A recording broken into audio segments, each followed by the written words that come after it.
আসন্ন জাতীয় সংসদ নির্বাচন ও গণভোট 2026 শান্তিপূর্ণ, নিরপেক্ষ ও সুষ্ঠুভাবে অনুষ্ঠানের লক্ষ্যে বর্ডার বাংলাদেশ সর্বোচ্চ পেশাদারিত্বের সাথে দায়িত্ব পালন করছে। সকলে যাতে নির্বিঘ্নে ও নিরাপদে এবং উৎসবমুখর পরিবেশে ভোট দিতে পারে, সেই লক্ষ্যে আমরা নিয়োজিত রয়েছি। আমরা অন্যান্য সকল আইন শৃঙ্খলা রক্ষাকারী বাহিনীর সাথে সমন্বিতভাবে দায়িত্ব পালন করছি। নির্বাচনকে কেন্দ্র করে সীমান্ত এলাকার যথাযথ নিরাপত্তা নিশ্চিত করা হয়েছে। সকল প্রকার চোরাচালান, অবৈধ অনুপ্রবেশ এবং যে কোনো ধরনের সীমান্ত সম্পর্কিত অস্ত্র পাচার সহ যে কোনো অপরাধ প্রতিহতের লক্ষ্যে বিজিবি নজরদারি এবং তৎপরতা বৃদ্ধি করা হয়েছে।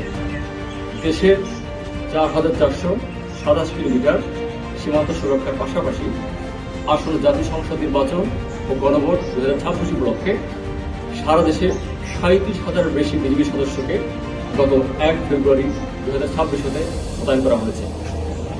এই অংশ হিসাবে বর্ডার বাংলাদেশ গুইমারা সেক্টর, খাগড়াছড়ি ও চট্টগ্রাম জেলার 7টি উপজেলায় নির্বাচন দায়িত্বে মোতায়েন রয়েছে।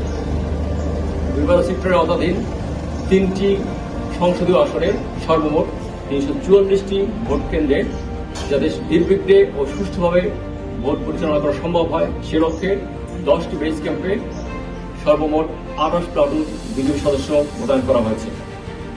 নির্বাচন উপলক্ষে বিজিবি সদস্যদের যাবতীয় প্রশিক্ষণ প্রদান করা হয়েছে।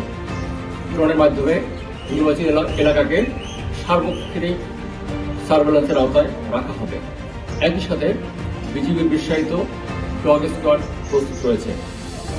নির্বাচনকালীন যে কোনো জরুরি পরিস্থিতি মোকাবেলায় বিজিবির র্যাপিড অ্যাকশন টিম এবং হেলিকপ্টার সহ কুইক রেসপন্স ফোর্স সর্বদা প্রস্তুত থাকবে।